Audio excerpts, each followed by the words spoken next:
Advanced tactical functions make your Garmin device a reliable team member that's capable of helping you execute any operation.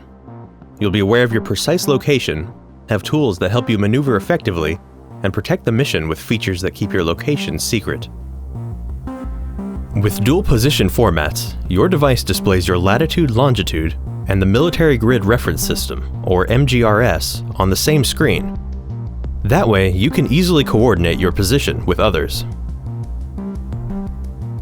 The Jump Master activity follows military guidelines for calculating high-altitude release points.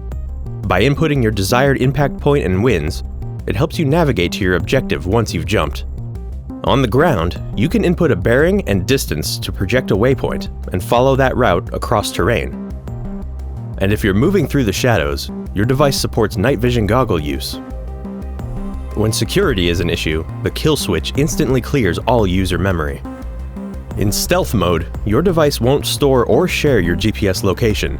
You can still collect distance and physiological data, even if you're at a site with security concerns. But your location isn't provided if your activity is shared or if the device is physically captured.